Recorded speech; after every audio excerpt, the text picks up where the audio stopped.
Pada malam hari ini saya akan membawakan, materi tentang kriteria musik gereja. Jadi di awal-awal, eee, sosialisasi acara ini pertama muncul itu tentang aransemen musik gereja gitu, cuma karena aransemen musik gereja nanti akan terlalu teknis, terlalu, sempit, terbatas dengan para pemusik saja.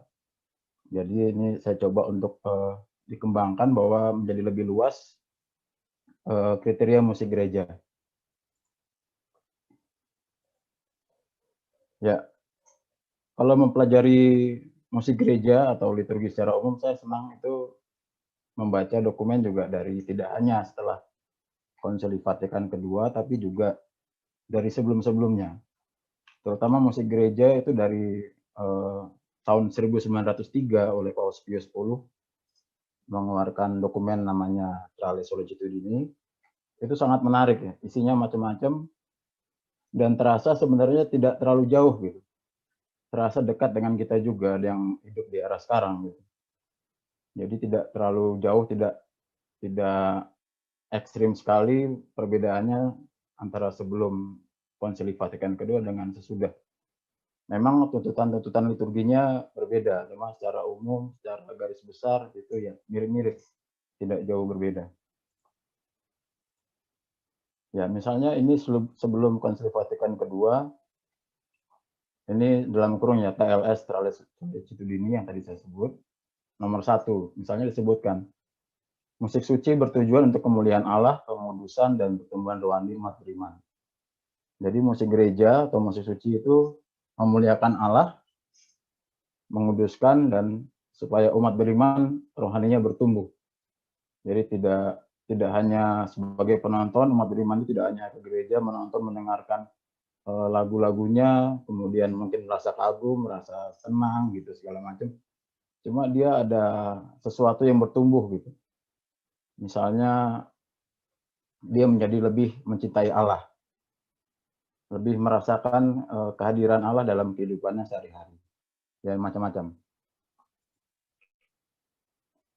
Dengan musik suci diharapkan hati umat beriman diangkat kepada Allah, liturgi menjadi lebih hidup, sehingga setiap orang dapat berjumpa dengan Allah. Ini Musika Sakra Disiplina nomor 31 tahun 55 kalau nggak salah. Jadi rupanya liturgi yang hidup itu bukan barang baru ya, bukan dicetuskan di era sekarang, cuma dari dulu sudah ada. Liturgi menjadi lebih hidup. Musik suci berkontribusi terhadap keanggunan dan keagungan perayaan suci, memberi keindahan dan kekuatan pada teks suci, sehingga umat diharapkan dapat lebih mudah memetik buah-buah rahmat. Ya. Jadi perayaan tidak hanya untuk kemuliaan Allah, juga umat diharapkan memetik buah-buah. Ya, dari perayaan itu, dari lagu-lagunya, dari keindahannya, dari kekuatan pada teksnya gitu. Tidak hanya sesuatu yang apa namanya dia dengarkan secara mentah gitu ya, tidak hanya keindahannya gitu, tapi juga pada teksnya. Gitu. Musik suci harus memiliki syarat berikut. Yang pertama nih holy ya, suci, kudus. Ya, jadi musik suci itu pertama kudus, apa? Karena dia digunakan dalam liturgi. Kedua karena teksnya itu juga dari teks-teks liturgi yang juga suci adanya. Kemudian dari penciptanya sendiri ketika membuat itu dia membuatnya untuk tujuan ibadat, bukan untuk tujuan lain-lain, tapi untuk tujuan ibadat. Itu menjadikan sebuah karya musik itu menjadi suci. Kemudian ini true art atau goodness of form. Kalau di bahasa Indonesia kan agak aneh gitu. Seni yang sejati gitu ya. Saya kurang cocok aja gitu. Jadi saya tampilkan bahasa Inggrisnya aja true art goodness of form. Jadi memang ini ya selain hal-hal yang suci tadi juga ini diciptakan dengan tuntutan seni yang tinggi. Dengan tuntutan seni yang sejati. Mungkin syairnya misalnya berima atau diberi kekuatan pada syair tadi sudah disinggung ya pada teks. Kemudian dari bentuk-bentuknya juga itu misalnya Gregorian gitu ya, yang diakui sepanjang berabad-abad itu memiliki bentuk yang paling baik. Kemudian universal. Universal ini artinya kalau digunakan di satu tempat, dibuat di satu tempat itu dibuat bisa dipakai di tempat lain. Ya, ini saya beri tanda kurung karena memang ketika dokumen ini tulis, tradisi Jati Diri itu tahun 1903, musik kasak tradisi tahun 1955, tahun 55 itu memang semua musiknya bahasa Latin. Jadi kalau misalnya kita buat di Indonesia lagu bahasa Latin, di Afrika bisa dipakai. Nah, ini saya beri tanda kurung karena saya tidak tahu juga apakah misalnya kita membuat lagu bahasa Jawa, misalnya di Jawa gitu, apakah bisa juga dipakai di Afrika? Apakah kekuatan syairnya, kekuatan etnisitasnya itu memiliki kekuatan yang sama antara di tempat asalnya atau juga dengan di tempat yang dimana dinyanyikan? Jadi ini masih perjuangan, saya menganggapnya seperti itu. Ya, umat didorong untuk lebih aktif menjalankan bagiannya, khususnya dalam menyanyikan nyanyian Gregorian. Ini dari Divini Cultus Paus Pius ke-11. Ya, itu juga sebelum Konsili Vatikan kedua, jadi rupanya umat yang didorong lebih aktif itu sudah ada sejak sebelum Konsili Vatikan kedua, bukan barang baru. Ya. Jadi kalau dikatakan sebelum Konsili Vatikan kedua umat pasif, ya mungkin iya. Cuma dari gereja mendorong untuk lebih aktif, ya. Untuk lebih aktif dalam bernyanyi, ya karena dulu mungkin mayoritas nyanyian Gregorian yang bisa dibawakan umat, maka disebutkan khususnya dalam menyanyikan nyanyian Gregorian. Nah, pada saat Konsili Vatikan kedua itu dibuatlah dokumen namanya Sacrosanctum Concilium. Itu konstitusi tentang liturgi suci. Ini dokumen pertama yang dihasilkan oleh Konsili Vatikan kedua, disetujui oleh ribuan uskup yang mengikuti dan ditolak kalau tidak salah hanya 4 uskup. Ya, jadi ini pembaruan pada saat Konsili Vatikan kedua didasarkan pada dokumen Sacrosanctum Concilium ini. Ya, musik suci yang terikat pada kata-kata merupakan bagian integral dari liturgi. Ya, ini poin penting-pentingnya. Tujuan musik suci adalah kemuliaan Allah dan pengudusan umat beriman. Tidak jauh berbeda dengan yang tadi di awal saya sebutkan itu. Gereja menyetujui segala bentuk kesenian yang sejati, ya mungkin tadi true art itu tadi, memiliki sifat-sifat menurut persyaratan liturgi yang tadi saya sebutkan, holy, kudus, dan mengizinkan penggunaannya dalam ibadat kepada Allah. Jadi rupanya tidak baru-baru banget. Gitu. Umat diharapkan ikut berpartisipasi secara penuh dalam perayaan Ekaristi dan terus serta secara aktif menyanyikan aklamasi, jawaban-jawaban, mazmur, antifon, dan lagu-lagu.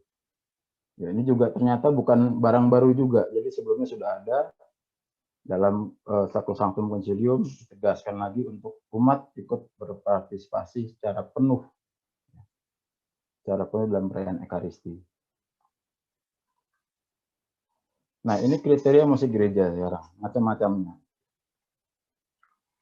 Saya mulai dari dokumen gereja Musica Sacra et Sacra Liturgia tahun 58, ini sebelum Konsili Vatikan kedua.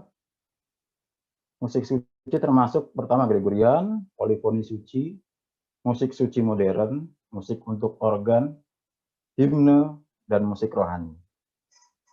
Ini tahun 58 ya.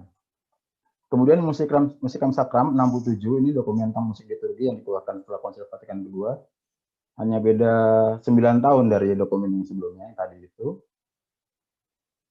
Menyebutkan musik suci adalah musik yang digubah untuk perayaan ibadat suci dan dari segi bentuknya memiliki suatu bobot kudus tertentu. Ya, masih nyambung dengan yang tadi saya sebutkan, ada holy, true art, dan lain-lain. Yang termasuk musik suci, Gregorian, polifoni suci kuno maupun modern, musik untuk organ dan instrumen lain, musik ibadat rakyat, liturgis atau rohani. Jadi dari yang sebelumnya tadi ada 6 jenis, Musicam Sacram ini ada 4. Ya, sayangnya Musicam Sacram ini tidak menjelaskan secara lebih detail tentang jenis-jenis musik ini. Sedangkan di dokumen yang sebelumnya, yang dibagi 6 itu dijelaskan lebih detail, sehingga kita bisa membeda-bedakan gitu. Ini saya tampilkan di sini. Yang pertama Gregorian. Gregorian itu dipandang memiliki kualitas terbaik dari kesucian dan goodness of form. Tadi disebutkan soal syarat musik liturgi. Ini dari Trale Sollecitudini tahun 1903 sudah disebutkan, dimention gitu. Musik Gregorian dipandang sebagai basis pengembangan musik liturgi. Ini MS Musica Sacra yang tadi saya sebutkan. Paus Pius X yang ditegaskan oleh Yohanes Paulus II mengatakan bahwa suatu komposisi semakin suci dan liturgis apabila semakin dekat dengan bentuk musik Gregorian. Jadi musik Gregorian itu dipuji sekali, baik di masa lalu oleh Paus Pius X atau 100 tahun kemudian oleh Paus Yohanes Paulus II. Ya, ini sangat dipuji. Dan ini dari Sacrosanctum Concilium, Konsili Vatikan II. Gereja memandang nyanyian Gregorian sebagai nyanyian khas bagi liturgi Romawi. Maka dari itu, bila tiada pertimbangan yang lebih penting, nyanyian Gregorian hendaknya diutamakan dalam upacara-upacara liturgi. Ya, jadi konsili menekankan ini bahwa Gregorian itu tidak disingkirkan, tidak dikesampingkan. Malah disebutkan seharusnya diutamakan. Kemudian polifoni suci. Singkatnya, musik untuk paduan suara yang digubah untuk beberapa suara dan nyanyikan tanpa iringan. Misalnya nyanyian yang digubah oleh Giovanni Teologi Palestrina pada abad 16. Di mana paduan suara mampu membawakannya, polifoni suci dapat digunakan pada semua perayaan liturgi, khususnya pada perayaan yang lebih meriah dan agung. Ya, ini penting juga karena sekarang semakin sedikit paduan suara yang bisa menyanyikan polifoni suci gitu. Bisa di-mention misalnya Kapela Victoria Jakarta itu yang secara rutin dan tertib membawakan nyanyian polifoni suci. Ya, selain itu tidak terlalu banyak gitu ya. Jadi ini patut disayangkan juga. Kemudian musik suci modern dibuat juga untuk beberapa suara, namun dengan iringan. Bedanya dengan yang tadi, kalau yang polifoni tanpa iringan, yang musik suci modern ini dengan iringan. Ya, mengikuti perkembangan zaman. Dan dapat dikembangkan dari musik pada abad-abad sebelumnya. Penggunaan jenis musik ini harus dikhususkan untuk liturgi. Sekali lagi disebut di sini, dikhususkan untuk liturgi. Digubah untuk liturgi. Dapat dibawakan untuk semua perayaan asalkan cocok dengan martabat kemeriahan dan kesucian perayaan itu dan ada paduan suara yang mampu membawakannya dengan baik. Jadi rupanya dalam pembuatan lagu-lagu juga dalam mengizinkan sebuah lagu dibawakan di perayaan juga disebutkan ada paduan suara yang mampu membawakan dengan baik. Kalau tidak mampu dengan baik gimana gitu? Mungkin membawakan lagu yang lebih sederhana misalnya seperti itu. Jadi dari dulu sudah disinggung kalau misalnya kemampuannya tidak mencukupi, bawakanlah nyanyian yang lebih sederhana, yang dikuasai, yang bisa dibawakan dengan baik sehingga umat dapat lebih tersentuh gitu ya, dapat tujuan-tujuan musik suci yang tadi disebutkan, pengurusan umat beriman, pertumbuhan rohani itu bisa lebih tercapai. Musik suci untuk organ dibuat khusus untuk organ dengan maksud liturgis. Ini karya musik seperti ini ternyata banyak sekali.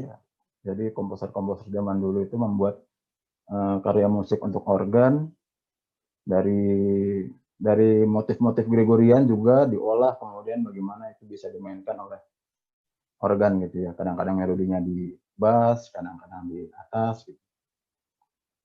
Ya ini ternyata banyak sekali. Kemudian himne, musik yang muncul dari spontanitas atas pengalaman rohani dan dinyanyikan di antara umat. Dapat diterima dalam upacara liturgi dengan perhatian khusus. Nanti perhatian khususnya apa nanti saya singgung di belakang gitu ya. Syairnya harus sesuai dengan iman gereja Katolik, menegaskan dan menjelaskannya, bahasa yang digunakan harus sederhana, tidak dramatis, dan menggunakan kata-kata tanpa makna. Melodi harus sederhana dan mudah, namun tetap memancarkan martabat religius dan kepantasan. Ini contohnya yang banyak itu di puji syukur dalam Mana Bakti. Syairnya sederhana, bisa mudah ditangkap, melodinya juga sederhana, mudah dinyanyikan umat, mudah diingat, dan lain-lain. Kemudian ada musik rohani. Musik ini entah karena intensi dari komposer atau dari komposisi itu sendiri dibuat untuk kegiatan devosi dan sentimen rohani. Jenis musik ini dapat membantu keagamaan, namun karena dibuat tidak dengan maksud untuk liturgi, maka tidak dapat digunakan untuk perayaan liturgi. Ini masalah sampai saat ini, para penyanyi, para pemusik liturgi tidak bisa membedakan mana yang nyanyian rohani, mana yang nyanyian liturgi. Dan parahnya lagi kadang-kadang misalnya pastornya atau seksi liturginya gitu, di paroki gitu ya, juga tidak bisa membedakan gitu, sehingga semuanya masuk ke dalam perayaan. Sedangkan seharusnya ada tempat tersendiri untuk musik rohani. Ya. Misalnya saja orang membuat karya tidak untuk liturgi, misalnya apa? Misalnya membuat untuk opera ya zaman dulu gitu ya. Komposer membuat untuk opera, untuk oratorio, ya bukan untuk liturgi. Ini masuk ke dalam musik rohani. Tempat yang sesuai untuk menampilkan musik seperti ini di gedung pertunjukan atau aula dan bukan di gedung gereja yang dikhususkan untuk penyembahan kepada Allah. Dengan syarat khusus, uskup dapat mengizinkan konser di gereja yang menampilkan musik rohani. Ini di zaman sekarang sebenarnya sudah ada peraturan barunya mengenai konser gitu ya, misalnya nyanyian-nyanyian apa saja yang boleh ditampilkan di konser yang diadakan di gereja berikut dengan syarat-syaratnya. Kalau mau konser di gereja itu ketentuannya apa aja, harus bagaimana saja itu sudah ada dokumen barunya, cuma tidak saya sebutkan di sini.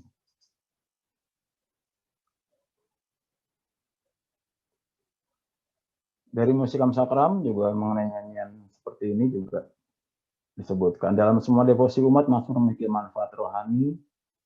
Demikian pula karya-karya musik rohani yang ditimba baik dari kasaran musik purba maupun kasaran yang lebih modern. Lagu-lagu rohani rakyat, permainan organ atau alat musik lain yang khas bagi bangsa tersebut. Di samping itu dalam devosi rakyat tersebut dan khususnya dalam ibadat-ibadat sabda, baik sekali dimasukkan juga beberapa karya musik yang meskipun tidak pernah dipakai dalam liturgi itu dapat memupuk semangat religius dan menerang-menerangkan misteri kudus. Jadi nyanyian rohani itu tidak untuk liturgi, tidak untuk misa, tapi untuk devosi, untuk ibadat sabda. Ya, mungkin tidak memenuhi tuntutan liturginya, tapi lalu bisa dipakai untuk devosi, untuk ibadat-ibadat sabda. Nah, ini yang perbedaannya antara kedua dokumen tersebut. Hanya perbedaan pengelompokan aja sebenarnya. Gregorian selalu ada, polifoni suci selalu ada, musik instrumental juga selalu ada. Nah, paling hanya bedanya musik modern, himne, musik rohani, di musik sakram, musik ibadat rakyat, liturgis atau rohani. Nah, Konsili Vatikan kedua lewat satu Sanctum Concilium itu mendukung penciptaan karya baru. Ya, penciptaan karya baru. Dalam salah satu artikel disebutkan, dipenuhi semangat Kristiani, hendaknya para seniman musik menyadari bahwa mereka dipanggil untuk mengembangkan musik liturgi dan memperkaya kasanahnya. Mengembangkan musik liturgi dan memperkaya kasanahnya. Hendaklah mereka mengarang lagu-lagu yang mempunyai sifat-sifat musik liturgi yang sesungguhnya. Ingat yang tadi, holy, gitu, true art, goodness of form. Nah, ini poin baru yang penting. Tidak hanya dapat dinyanyikan oleh paduan suara yang besar, melainkan cocok juga bagi paduan suara yang kecil. Ya, paduan suara yang kecil mungkin terdiri dari 4-5 orang. Gitu. Kalau sekarang di gereja-gereja malah kalau ada paduan suara, bisa online ya, kurnya hanya kecil begitu ya. 4 orang, 5 orang. Ya, jadi tidak hanya dapat dinyanyikan paduan suara yang besar, melainkan cocok juga untuk paduan suara yang kecil. Dan mengembangkan keikutsertaan aktif segenap jemaat beriman. Jadi lagu-lagu baru itu punya tuntutan baru di Konsili Vatikan kedua, mengembangkan keikutsertaan aktif segenap jemaat beriman. Jadi sedapat mungkin lagu-lagu itu membuka kemungkinan umat untuk ikut bernyanyi. Walaupun misalnya secara persyaratan masih boleh kadang-kadang nyanyian tertentu dibawakan oleh kur saja gitu ya. Syair-syair bagi nyanyian liturgi hendaknya selaras dengan ajaran Katolik, bahkan terutama hendaklah ditimba dari kitab suci dan sumber-sumber liturgi. Ya, bagaimana caranya kita tahu sebuah nyanyian yang kita ciptakan misalnya itu selaras dengan ajaran Katolik? Jangan-jangan kitanya sesat gitu kan, tanda kutip gitu. Jangan kitanya memiliki pemahaman yang salah gitu. Dan ketika itu dituangkan ke dalam sebuah lagu itu salah juga gitu kan. Dinyanyikan oleh umat, kesalahan menyebar gitu. Nah, dosanya di mana jadi? Itu kan jadi gimana? Kita mesti sebagai orang yang menciptakan karya baru gitu ya. Tuntutannya ada seperti ini. Selaras dengan ajaran Katolik, terutama hendaklah timba dari kitab suci dan sumber-sumber liturgi. Sepanjang sejarah gereja, Gregorian dan polifoni suci itu mengikuti cara ini gitu ya. Jadi mereka hampir sangat jarang gitu ya, hampir sangat jarang gitu ya, mereka membuat lagu dengan syair-syair baru. Ya, komposer-komposer zaman dulu. Mereka membuat lagu dari petikan kitab suci, misalnya ayat-ayat tertentu. Atau dari teks-teks liturgi yang seperti latar belakang ini misalnya Ave Verum. Ave Verum, teks backgroundnya tulisan ini. Ya, banyak sekali versi Ave Verum itu. Para komponis membuat lagu dari situ. Ya. Jadi ditimba dari kitab suci dan sumber liturgi ini juga bukan barang baru karena sudah dipraktekkan sejak berabad-abad silam. Gitu. Nah, dari musika sakra liturgia, dokumen instruksi terakhir sebelum Konsil Vatikan II, ada bagian ini, diperlukan teladan yang baik. Di samping unggul dalam iman dan moral Kristiani, para komposer harus juga mempunyai pelatihan yang diperlukan untuk memenuhi peran partisipasi mereka masing-masing dalam liturgi. Memiliki pengetahuan historis, dogmatis, atau doktrinal, praktis, dan aspek-aspek rubrik dari liturgi. Pengetahuan bahasa Latin, dan kemampuan terlatih dalam bidang seni dan sejarah perkembangan, baik musik suci maupun musik sekuler. Jadi para komposer itu, komponis, gitu ya, pencipta lagu, rupanya ada tuntutan untuk menjadi orang Kristen yang baik, unggul dalam iman dan moral, memiliki pengetahuan gitu. Jadi dia harus tahu ketika membuat lagu itu, lagu yang saya buat ini misalnya ini untuk apa? Gitu. Terus tuntutannya apa? Misalnya saya mau buat lagu komuni, komuninya itu artinya apa? Ya, komuninya artinya apa? Terus tujuan lagu ini untuk apa? Nanti kalau dinyanyikan oleh orang, orangnya harus dapat menangkap isi dari lagu itu. Jadi rupanya banyak sekali tuntutannya. Memiliki pengetahuan itu bisa didapat macam-macam hal gitu. Misalnya saya sendiri ketika pertama kali membaca ini, wah ternyata berat juga ya jadi pencipta lagu itu nggak gampang gitu. Mau nggak mau harus baca misalnya pedoman umum misalnya Romawi gitu, yang mengatur rubrik-rubrik misa. Jadi kita tahu, oh nyanyian persembahan misalnya itu harus dihentikan ketika bahan persembahannya sudah tertata di altar. Berarti kan lagu persembahan tidak boleh panjang-panjang gitu, misalnya seperti itu. Atau juga lagu komuni tentang tubuh Kristus. Tentang tubuh Kristus. Ajaran gereja gimana sih tentang tubuh Kristus? Tentang komuni yang kita terima itu mesti diketahui oleh komposer. Saya pernah melihat lagu komuni maksudnya ya. Itu rupanya di teksnya itu dia mengatakan bahwa hosti yang kita terima itu hanya lambang. Nah itu kan keliru, karena menurut ajaran gereja yang kita terima itu bukan lambang, tapi sungguh-sungguh tubuh Kristus. Ya. Bisa dibayangkan efeknya kalau misalnya ketika lagu ini yang sayangnya itu lagunya bagus banget, enak banget, hanya syairnya itu aja yang keliru, kemudian dinyanyikan oleh banyak orang, mungkin juga anak-anak gitu ya. Kemudian itu apa yang tertulis di teks itu menjadi pemahaman mereka. Gitu. Ini kan akan cukup fatal karena akan membawa umat kepada pengetahuan yang keliru. Ya. Kemudian ini juga disebut mengenai pengetahuan bahasa Latin. Ya. Saya belajar bahasa Latin dari internet, jadi nggak benar juga gitu. Kadang-kadang bingung juga ya karena otodidak, jadi pengetahuan juga terbatas. Tapi paling tidak saya bisa mempelajari keteraturan dari bahasa Latin. Misalnya ketika membuat lagu dari teks bahasa Latin, itu menurut saya basically itu lebih mudah daripada membuat lagu bahasa Indonesia. Karena bahasa Latin itu sangat teratur. Misalnya dalam satu birama, dalam satu baris ada berapa suku kata, misalnya 8. Nanti di baris kedua juga 8 suku kata. Dan lebih seringnya tekanannya selalu pada di tempat yang sama. Itu sangat memudahkan. Makanya kadang-kadang kalau ada orang tanya ke saya, kalau mau belajar buat lagu gimana? Saya nyarankan mulailah dari yang bahasa Latin, itu lebih simpel.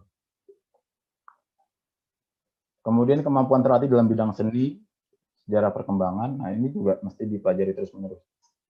Jadi rupanya jadi komposer gereja itu pertama tidak mudah, yang kedua ini harus terus-menerus memperbarui diri.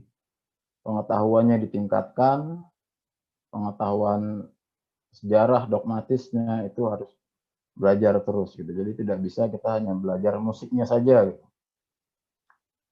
Belajar musiknya saja, latihan organ terus gitu. Nggak bisa, nggak cukup. Ya, kalau latihan organ terus nanti jadi organis. Kalau mau latihan nyanyi terus nanti jadi penyanyi. Kalau menjadi komponis harus belajar macam-macam hal itu, dan karena tuntutannya juga memang berat.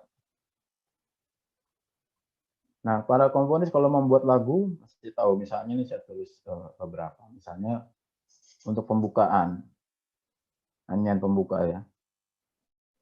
Tujuannya apa? Membuka misa, membina kesatuan umat, mengantar masuk ke dalam masa liturgi atau pesta, dan mengiringi perarakan imam. Ini dari PUMR, Pedoman Umum Misa Romawi. Ini dokumen rubrik-rubrik pedoman yang kita pakai untuk misa kita sekarang. Jadi membina kesatuan umat. Nah, karena membina kesatuan umat dapat ditafsirkan bahwa sebaiknya memang seluruh umat ikut bernyanyi. Ya. Jadi buat lagu yang membuat umat ikut bernyanyi, mengajak umat untuk ikut bernyanyi. Mengantar masuk ke dalam masa liturgi atau pesta. Jadi membuat lagu pembukaan kadang-kadang misalnya pada masa Advent, itu ya, membuat lagu tentang penantian. Untuk masa Natal, membuat lagu tentang dasarnya itu dari kelahiran Yesus.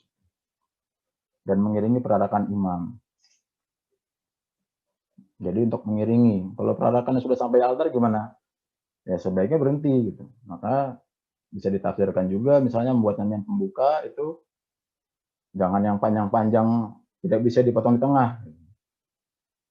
Jangan sampai rombongannya sudah sampai di altar, sudah siap mulai misa, lagunya masih panjang, nggak bisa dipotong di tengah gitu. Nah itu kan kurang baik gitu. Jadi membuat lagu yang bisa diukur gitu. Misal komponis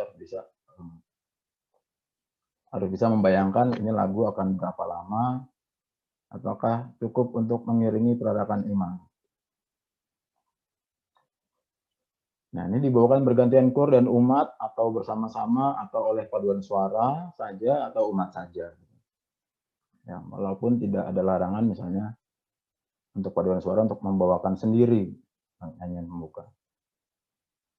Syair bisa diambil dari antifon perayaan, atau antifon pembuka ya maksudnya, atau sesuai dengan sifat perayaan, sifat pesta, masa liturgi.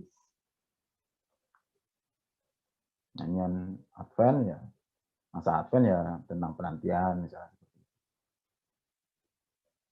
Kemudian Mazmur tanggapan dari PWMR 61, teks diambil dari leksionarium. Dapat juga disediakan teks lain sebagai pengganti teks leksionarium. Ini 2 minggu lalu disinggung sedikit oleh Romo Prier. Beliau membandingkan di sini kita mesti mempelajari 200-an Mazmur baru. Di Jerman itu hanya ada 60-an gitu. Ya, jadi rupanya dasar pedomannya ada juga gitu, bahwa dapat disediakan teks lain sebagai pengganti teks leksionarium. Ya, dapat berbentuk responsorial, yang maksudnya ulangan ayat, referen ayat gitu ya, atau nyanyian utuh tanpa ulangan. Dan ini nyanyian utuh tanpa ulangan, walaupun secara pedoman liturginya memungkinkan, tampaknya di sini belum terlalu umum gitu, atau mungkin bahkan tidak umum. Apakah ini sama dengan yang kita tahu misalnya nyanyian antar bacaan gitu? Sepertinya tidak sama gitu. Karena nyanyian antar bacaan yang kita kenal misalnya di puji syukur gitu ya, menyebutkan firman Allah begini-gini, sabda Tuhan begini-gini, tidak menyebutkan dari Mazmur itu sendiri yang di Mazmur pada hari itu. Ya, tampaknya ini nyanyian utuh tanpa ulangan di sini belum populer gitu. Kemudian persiapan persembahan. Nah, berlaku prinsip yang sama seperti nyanyian pembuka tadi misalnya. Coba kita lihat. Maksudnya yang 48 nih ya, dibawakan pergantian kur umat bersama-sama pada suara umat saja. Saya bisa diambil dari sifat perayaan sesuai sifat perayaan, sifat pesta, masa liturgi. Jadi nyanyian persembahan, yaitu untuk mengiringi persembahan sampai tertata di altar. Kemudian ya kalau sudah tertata, ya sudah waktunya diakhiri, Romo mau melanjutkan perayaan ya mesti bisa diakhiri. Maka juga tadi seperti saya singgung di nyanyian pembuka, nyanyian persembahan, persiapan persembahan juga kalau bisa dihentikan di tengah. Bukan lagu yang amat sangat panjang gitu ya, yang membuat romonya harus menunggu lagu selesai, tapi harus bisa dihentikan di tengah-tengah. Ya, ini penting untuk komposer perhatikan. Hanya berlangsung sekurang-kurangnya sampai persembahan tertata di altar. Kemudian nyanyian komuni berlaku sama ya seperti tadi ya, sesuai perayaan, sesuai sifat pesta. Berlangsung selama umat menyambut. Dibawakan oleh paduan suara sendiri atau bersama umat. Kalau di Indonesia umumnya umat itu saya perhatikan pada saat komuni itu kurang senang bernyanyi. Misalnya saya pernah eksperimen sedikit nyanyi lagu Tuhan Kau Satukan Kami itu ya. Tuhan Kau Satukan Kami. Pada saat komuni pertama karena perarakan komunikannya banyak, saya nyanyikan lagu itu sebagai nyanyian pembuka. Itu semua umat itu satu gereja nyanyi semua lagu itu ya, karena sudah tahu lagunya. Tapi di lain misa ketika itu dinyanyikan sebagai nyanyian komuni, yang nyanyi hanya kurnya, umatnya nggak ada yang nyanyi. Jadi rupanya umat pada saat komuni kurang senang untuk bernyanyi, mungkin lebih senang berdoa. Dan ini sayangnya dimanfaatkan oleh sebagian orang untuk nyanyikan lagu yang wah-wah gitu ya, yang meriah-meriah, yang nggak ada di buku nyanyian umat, hanya kornya yang bisa gitu. Nah, sehingga malah membuat nyambutan komuni jadi kurang khidmat.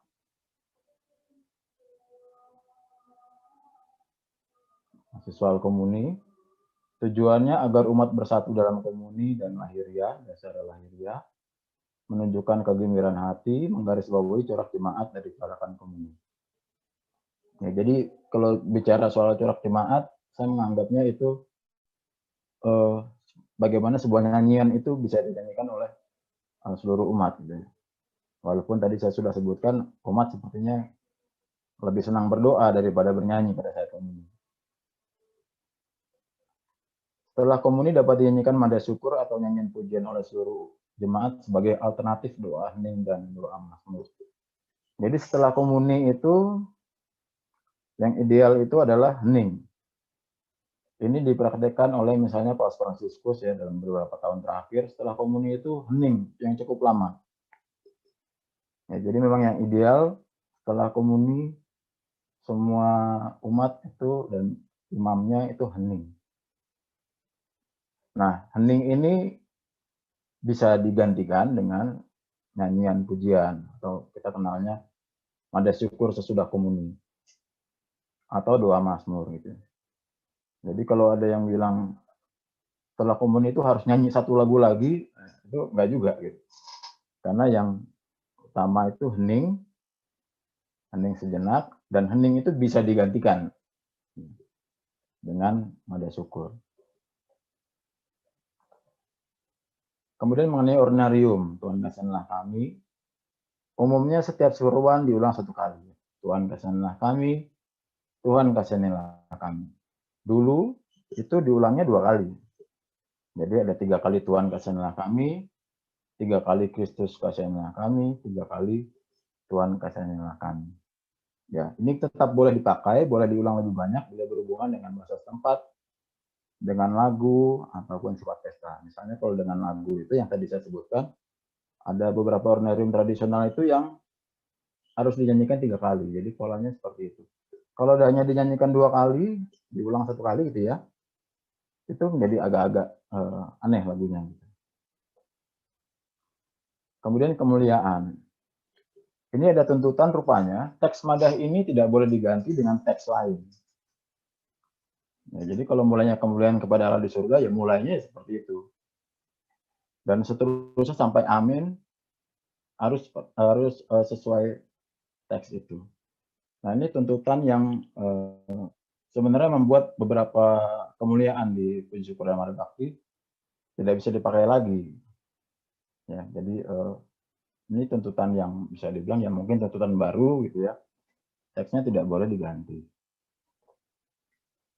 Dibuka oleh imam atau lebih cocok oleh solis atau kur. Kalau di buku nyanyian kita hanya tulisannya biasanya I gitu ya. Imam, kemuliaan kepada Allah di surga. Nah, malah di sini disebut lebih cocok oleh solis atau kur. Kemudian dilanjutkan seluruhnya oleh kur bersama umat atau bersaut-sautan atau oleh kur saja.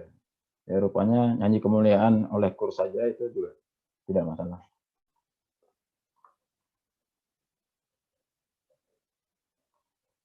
Kebalik. Oke, syahadat ya. Credo dinyanyikan oleh paduan suara dan umat atau bergantian. Kudus dilambungkan oleh seluruh jemaat bersama imam. Ya, saya mencoba mencari di buku PWMR ini, apakah kudus itu boleh nggak sih dibawakan oleh kur sendiri? Oleh paduan suara sendiri? Rupanya tidak ada ya. Jadi di PWMR hanya disebutkan kudus dilambungkan oleh seluruh jemaat bersama imam. Udah begitu aja. Tidak berganti-gantian misalnya gitu ya, atau tidak oleh kur saja. Kalau yang kemuliaan tadi kan disebutkan boleh oleh kur saja. Nah, rupanya kudus oleh seluruh jemaat bersama imam. Jadi nanti para komponis kalau membuat lagu baru ya mesti memperhatikan nih kudus ini mesti bisa dinyanyikan oleh seluruh umat. Bapa kami dibawakan oleh seluruh jemaat bersama imam. Jadi sama seperti kudus. Bila dibawakan dalam bahasa Latin, dipakai lagu yang sudah disahkan. Lagu yang sudah disahkan itu yang ada di puji syukur itu Pater Noster. Ada 2 versi itu ya. Ya hanya itu aja. Jadi rupanya tidak bisa bawa Pater Noster yang lain tidak bisa. Kemudian anak domba Allah dibawakan oleh paduan suara atau solis dengan jawaban oleh umat. Nyanyian boleh diulang-ulang seperlunya sampai pemecahan roti selesai dan ditutup dengan seruan berilah kami damai. Ya umumnya kalau misalnya sekarang pemecahan roti itu pada saat imam memecah itu bunyinya tik gitu ya. Itu berlangsung cukup singkat gitu. Jadi sebenarnya tidak perlu untuk nyanyian itu diulang-ulang beberapa kali gitu. Jadi cukup anak domba Allah yang dosa dunia, kasihanlah kami, yang kedua kasihanlah kami, biasanya yang ketiga berilah kami damai, biasanya langsung itu sudah selesai.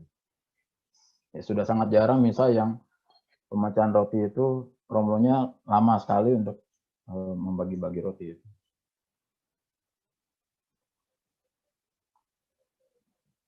Ya, dari musik sakram, hal lain, gubahan baru harus memiliki mutu dan bobot yang pantas. Bagi musik ibadat yang tulen, jadi mengulang yang tadi Sakosa Manjilium ya, tidak hanya dapat dinyanyikan oleh paduan suara besar, tapi juga cocok untuk kuru-kuru kecil dan meningkatkan partisipasi aktif segenap jemaat gereja. Bagian-bagian yang tidak langsung berkaitan dengan hakikat liturgi atau tidak dapat diselaraskan dengan perayaan pastoral liturgi kiranya dapat dialihkan ke devosi rakyat, khususnya ke dalam ibadat-ibadat sabda. Jadi nyanyian-nyanyian yang mungkin tuntutan liturgi sekarang itu kurang pas, kurang cocok, atau misalnya ketika sebuah lagu yang ketika diperiksa misalnya oleh pejabat berwenang, oh ini nggak bisa nih buat liturgi gitu. Ya, bisa dialihkan ke ibadat sabda, bisa dipakai ke ibadat sabda, bisa ke devosi gitu. Jadi tidak terbuang sia-sia lah kata-kata. Menyesuaikan musik ibadat bagi daerah-daerah yang memiliki tradisi musik sendiri, khususnya di daerah misi, menuntut persiapan yang istimewa oleh para ahli. Ya, ada masalahnya di sini disebut menyerasikan rasa hormat yang kudus dengan semangat tradisi dan ungkapan-ungkapan khas masing-masing bangsa. Mereka yang bekerja di bidang ini harus memiliki pengetahuan yang memadai baik tentang tradisi musik gereja maupun tentang bahasa setempat, lagu-lagu rakyat, dan ungkapan-ungkapan khas lain dari bangsa yang mereka layani. Ini membicarakan tentang inkulturasi, kemarin Romo Priyo juga sudah singgung.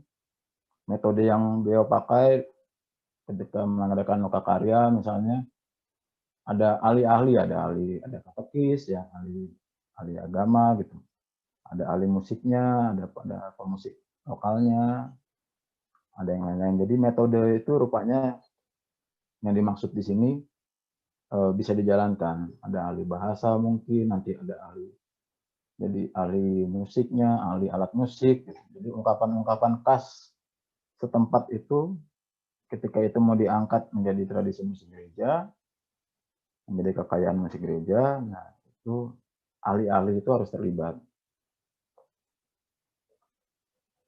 Nah, sekarang mengenai Nikil-Obstat dan imprimatur. Ya, Nikil-Obstat berarti tidak ada halangan. Sebuah karya yang sudah mendapat Nikil-Obstat bisa dikatakan selaras dengan ajaran iman gereja Katolik.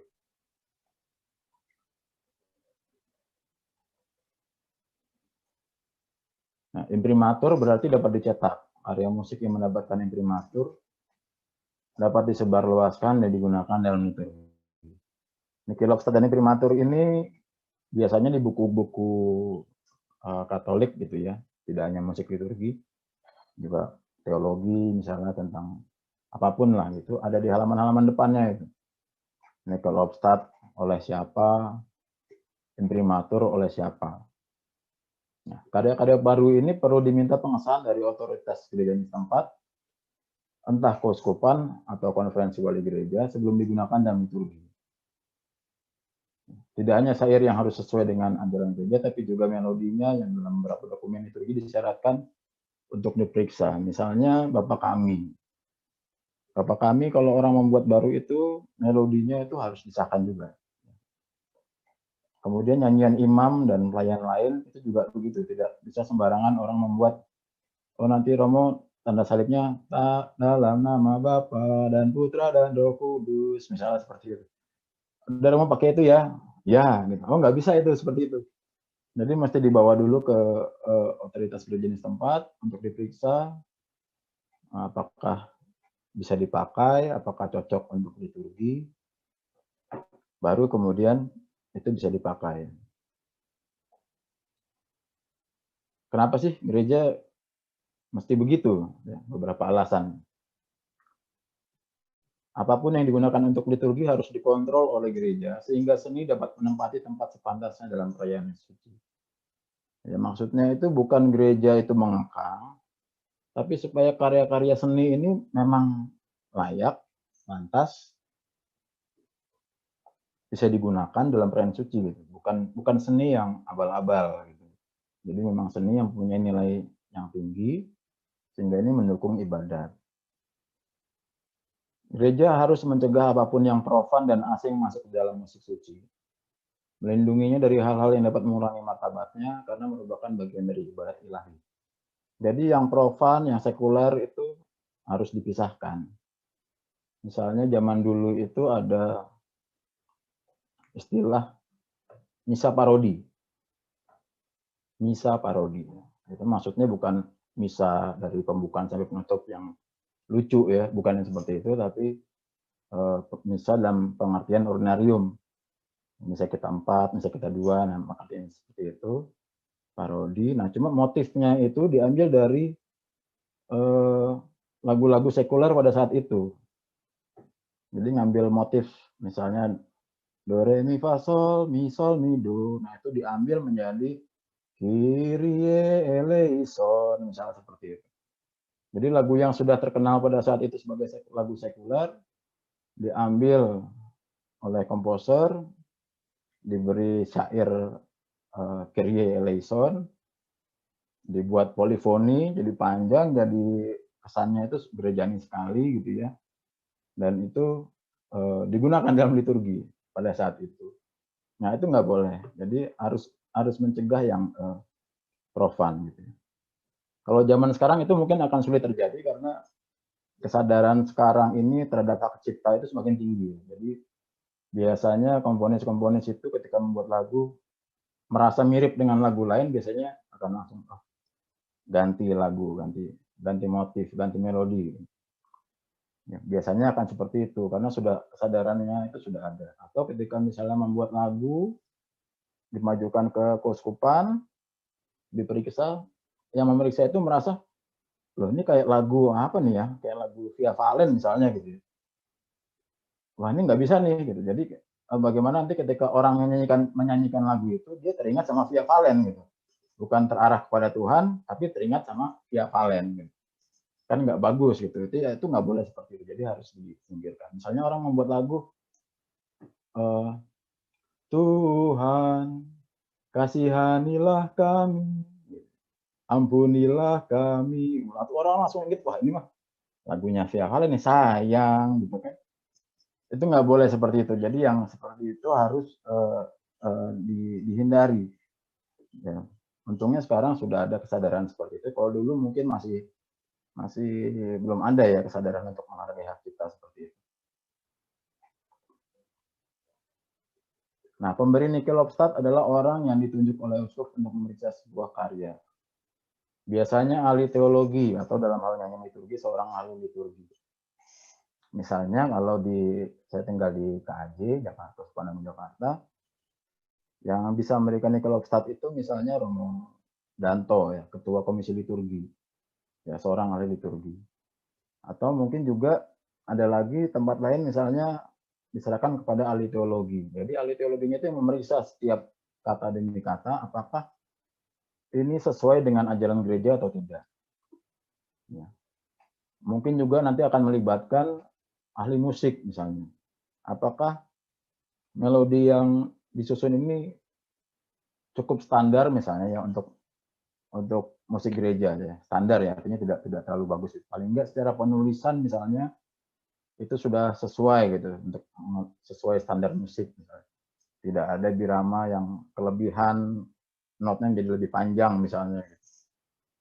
Apakah ini misalnya realistis untuk dinyanyikan atau oleh umat atau tidak? Kalau tidak realistis lalu bagaimana gitu? Kalau syairnya tidak sesuai lalu bagaimana? Nah, itu bisa macam-macam. Bisa dikembalikan ke penciptanya, bisa kemudian direvisi oleh ahli yang ditunjuk. Kemudian setelah direvisi dikembalikan ke penciptanya, setuju nggak nih?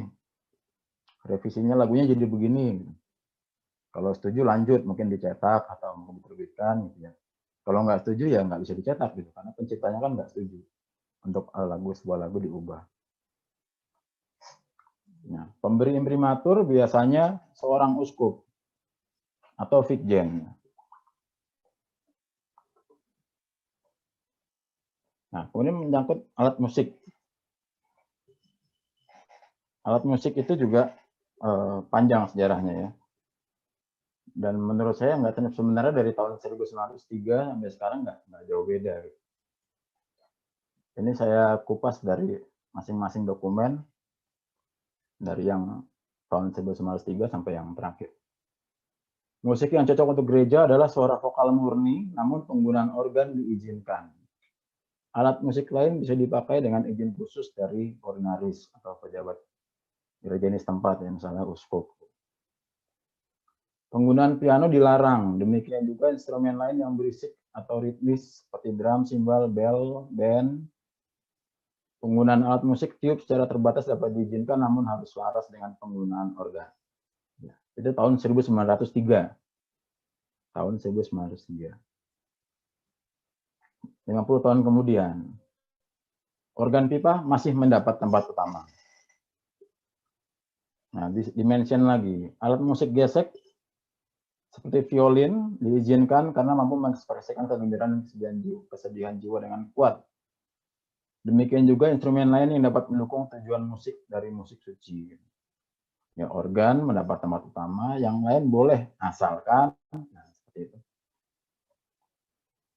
3 tahun kemudian ada instruksi ini. Masih, organ pipa adalah alat musik utama. Ditambahkan ada alat harmonium dan reed organ juga dapat digunakan. Dengan izin ordinaris dapat digunakan organ elektronik. Yang sebelum-sebelumnya itu organnya itu ya organ pipa. Jadi ada organ, ada manualnya, ada pipa beneran gitu. Nah, ini mulai dikenalkan organ elektronik yang dapat digunakan dengan izin ordinaris. Permainan organ harus menyesuaikan masa liturgi dan pesta, juga ritus yang berjalan. Maksudnya kalau misalnya masa liturgi itu, misalnya main organ di masa Paskah, meriah sekali, beda dengan masa Prapaskah misalnya ya, yang aduh minimalis aja deh gitu. Permainannya harus dibedakan. Juga ritusnya misalnya kudus ya, bersama malaikat dan seluruh penghuni surga, itu kan meriah banget pasti. Wow banget gitu. Lain dengan misalnya anak domba Allah atau Kyrie, dari syairnya aja sudah kasihanilah kami gitu. Instrumen gesek dapat digunakan bersama dengan organ atau sendiri ya. Yang sebelumnya tadi sudah disebutkan instrumen gesek bisa digunakan.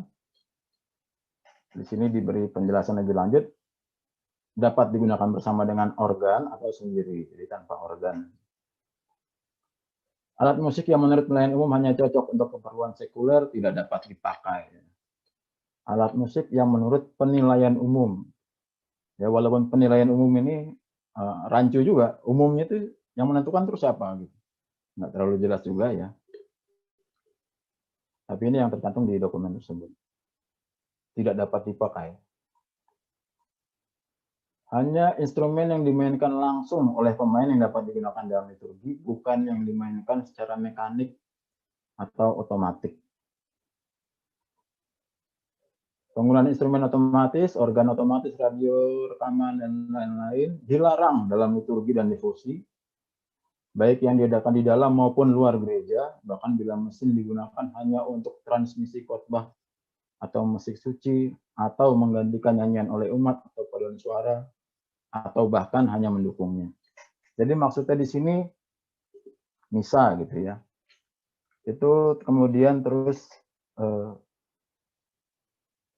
ada kurnya, nggak ada organis. Nah, organisnya ini rekaman nih dari tempat lain, udah direkam sebelumnya, nanti tinggal menyanyi, tinggal untuk dimainkan, ada penyanyinya, jadi pasangan gitu ya, klop gitu. Atau misalnya yang sekarang ngetren misa online itu, nggak mau, kalau yang misalnya di KHJ ya, aturannya hanya satu organis, satu dirigen, satu penyanyi. Wah ini kering banget nih, nggak mau. Lalu terus yaudah pakai rekaman 4 suara, guru besar yang dari zaman dulu, kemudian ketika misalnya pembukaan itu di play gitu. Nah ini menurut dokumen ini itu tidak boleh, dilarang ya, baik di dalam maupun luar gereja. Ya, pada dokumen yang sama sebenarnya juga masih mengizinkan penggunaan sound system gereja ya, untuk apa namanya supaya suara petugas, suara imam bisa lebih terdengar lebih jelas. Ini dokumen tahun 58. Konsili Vatikan kedua. Masih ini, organ pipa hendaknya dijunjung tinggi sebagai alat musik tradisional. Alat musik lain, menurut pimpinan gereja setempat, dapat dipakai sejauh cocok. Ya, jadi alat musik yang utama tetap organ pipa. Alat musik lain gimana? Boleh, menurut persetujuan pimpinan gereja setempat. Ya, uskup misalnya.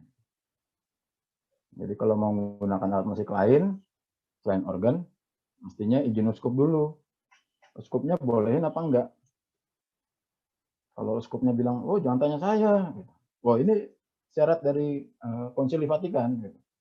Jadi ya memang uskupnya harus memberikan izin. Kemudian dari musikam sakram, tetap sama, organ pipa hendaknya dijunjung tinggi. Dalam mengizinkan penggunaan instrumen lain, kemudian tradisi diperhitungkan, alat musik sekuler harus dilarang untuk perayaan liturgi dan devosi umat. Ini seperti yang tadi ya, menurut penilaian umum, alat musik sekuler harus dilarang. Gitu. Penilaian umum itu masih rancu juga, tidak terjelaskan di dokumen yang terbaru ini. Gitu.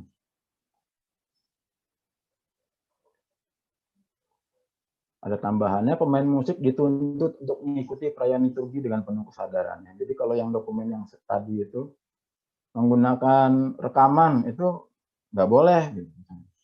Kalau yang sekarang gimana nih setelah Konsili Vatikan kedua, misalnya menurut musikam sakram, ya dari kata-kata ini ya, pemain musik dituntut untuk mengikuti perayaan liturgi. Dituntut untuk mengikuti perayaan liturgi. Berarti kan dia harus hadir di situ. Dia harus main langsung, bukan rekaman. Nah, ini kemudian terus ada tantangan-tantangannya ke depannya. Nah, ini disebut pendidikan musik liturgi bagi seminaris maupun awam. Ada dari TLS nih, dari yang awal tadi, tahun 1903 sampai musikam sakram, instruksi musik liturgi yang terakhir, tahun 67. Disebut semua mengenai pendidikan musik liturgi bagi seminaris maupun awam.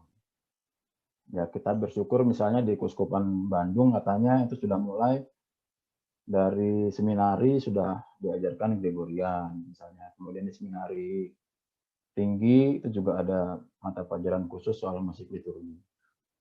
Nah, mungkin kendalanya sekarang tidak banyak juga imam atau kaum bertabis gitu ya yang ahli musik liturgi, yang artinya benar-benar belajar musik, belajar liturgi di universitas misalnya di Roma atau di Manila gitu ya, yang lulusannya memang bisa dibilang ya ahli musik liturgi gitu. Ya, jadi di Indonesia tidak banyak, mungkin hanya beberapa. Atau ahli musik yang belajar atau klerus yang belajar musik ya, mungkin bukan musik liturgi tapi belajar musik secara umum, itu juga tidak terlalu banyak. Pengalaman saya ketika ditanya oleh salah satu keuskupan gitu, soal Nihil obstate infirmatur, saya bilang ya serahkan saja ke ahli musik liturgi keuskupan setempat gitu, biar dia yang menilai. Lalu dari sana bilang, oh di sini tidak ada ahli musik liturgi gitu, bahkan ahli musik juga tidak ada gitu. Nah ini juga tantangan bagi keuskupan-keuskupan untuk bagaimana menyekolahkan para imamnya untuk belajar musik liturgi. Gitu. Jadi nanti kedepannya akan mendapat banyak keuntungan dari keberadaan Roma-Roma yang seperti itu. Kemudian juga pendidikan itu bagi awam gitu ya, terutama lewat kursus-kursus gitu ya. PML misalnya menyelenggarakan kursus. Kalau di Jakarta ada Yamuger misalnya yang sayangnya bukan Katolik gitu ya, dari keluarga Katolik belum ada. Di Manado sekarang ada Musika Sakra gitu, yang dijalankan sekarang oleh Romo Hari yang belajar musik liturgi. Gitu. Jadi belajar musik liturgi setelah lulus mengabdi ke sekolah musik liturgi. Sekarang mencetak organis-organis, penyanyi, itu banyak sekali. Nah ini juga tantangan. Nah sekarang itu di Indonesia ada namanya LP3K, Lembaga Pembinaan Pengembangan Pesparani Katolik. Kebetulan saya salah satu pengurusnya. Itu ada di tingkat nasional, provinsi, kabupaten, bahkan bisa dibuat sampai di tingkat kecamatan. Jadi itu lembaga negara yang salah satu fungsinya untuk meningkatkan kemampuan umat dalam berliturgi, khususnya musik liturgi, dengan tujuan supaya liturgi di paroki itu ada kemajuan, menjadi lebih baik. Jadi tidak begitu-begitu saja. Nah ini pendidikannya macam-macam, bisa dilakukan oleh LP3K ini. Ya kemudian juga rupanya sejak dahulu perlu dibuat ada himbauan gitu ya, katakanlah untuk membuat seksi musik liturgi di setiap keuskupan. Nah nanti dicek di keuskupan masing-masing ada nggak nih seksi musik liturginya. Nah, kalau nggak ada mungkin bisa minta uskupnya untuk tolonglah buat ini seksi musik liturgi. Tidak hanya komisi liturgi, tapi juga secara khusus seksi musik liturgi supaya kehidupan musik liturgi di keuskupannya itu berkembang. Kemudian juga Niki Lobstad dan Primatur. Saya pengalaman kemarin ya, LP3KN itu mengadakan virtual choir festival. Kemudian salah satu syaratnya itu kalau membawakan nyanyian liturgi harus ada Niki Lobstad dan Primatur. Ya, nyanyian itu harus ada Niki Lobstad dan Primatur.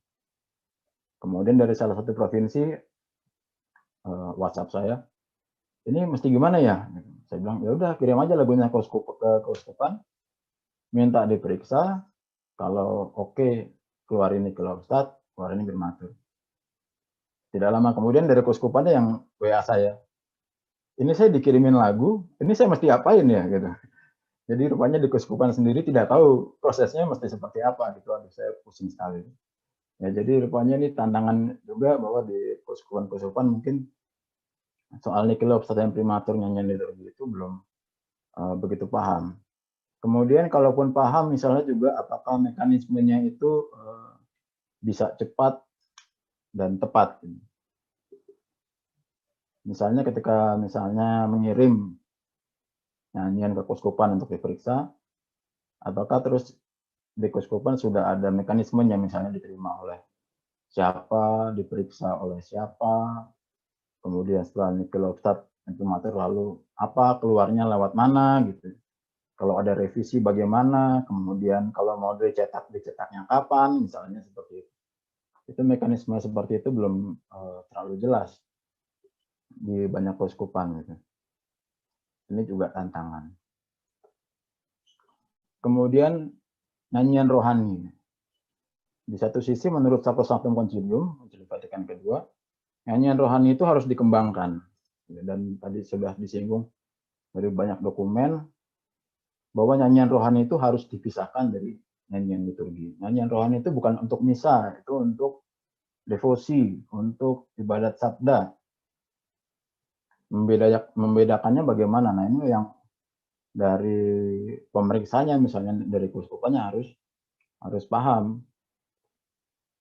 Ini membedakannya bagaimana. Kemudian kalau misalnya sebuah lagu masuk ke keuskupan, diperiksa, tidak bisa untuk nyanyian misa, misalnya. Itu bisa lalu jadi nyanyian rohani. Cuma masalahnya sekarang di Indonesia pun, setahu saya belum ada nih, terus nyanyian rohani gereja Katolik di Indonesia itu mana sih daftarnya kita nggak tahu gitu ya. Bahkan ketika misalnya mau nyanyikan lagu, ini nyanyian rohani atau nyanyian liturgi gitu, kita tidak punya daftar pembandingnya gitu. Itu yang nyanyian rohani. Kemudian nyanyian rohani juga wadahnya itu tidak ada di Indonesia. Di gereja Katolik di Indonesia itu wadahnya tidak ada. Kalau di tetangga kita Protestan misalnya, mereka punya penerbit Maranatha namanya. Kadang-kadang Katolik numpang di sana gitu untuk recording, untuk zaman dulu jadi kaset ya. Kalau sekarang mungkin jadi CD atau jadi musik klip-klip terpisah gitu. Nah di sana itu nyanyian rohani itu berkembang sekali sehingga orang bisa tahu gitu. Dan terus terang Katolik itu mungkin mengimpor nyanyian rohani dari mereka.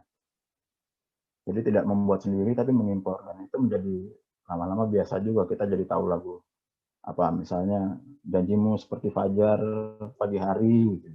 semua baik gitu ya. Nah itu lama-lama jadi kita nyanyi itu juga gitu. Sedangkan dari yang Katolik sendiri belum nyanyian rohani tidak berkembang. Tidak ada wadahnya, kemudian tidak ada panggungnya. Tidak ada wadah, jadi nggak tahu nih kalau saya bikin lagu rohani dikemanain.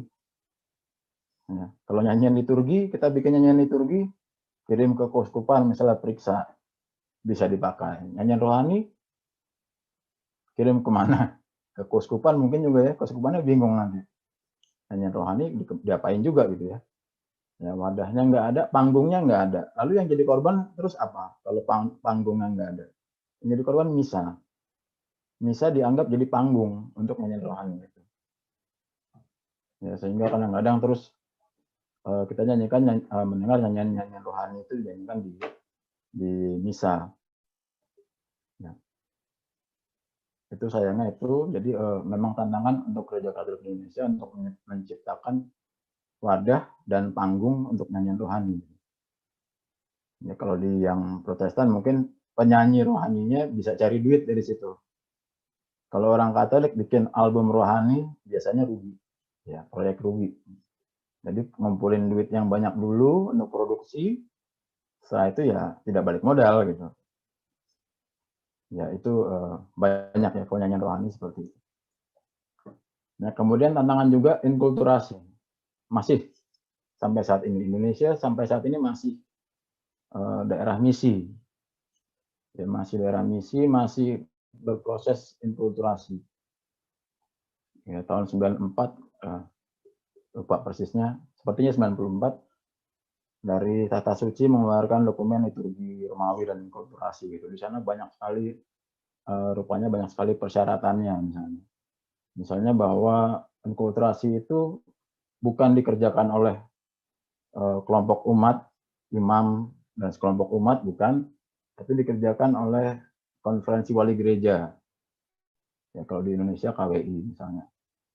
Jadi inkulturasi itu bukan cuma kalau di musik ya biasanya ada misa inkulturasi gitu ya. Misa inkulturasi Imlek nih misalnya yang sudah dekat. Ngambil lagu-lagu pentatonis, do re mi sol la misalnya. Wah ini nada-nada Imlek nih. Tanpa kita tahu itu sebenarnya lagu Imlek, lagu bernuansa Tionghoa yang berinkulturasi dari musik Tionghoa atau musik Betawi misalnya. Karena mirip-mirip kan. Atau malah bukan musik liturgi, bukan musik daerah Betawi, bukan musik Tionghoa, tapi ya musik Barat aja gitu. Misalnya Amazing Grace gitu. Amazing Grace itu kan juga do re mi sol la gitu. Apakah itu juga jadi musik Imlek misalnya gitu. Ya.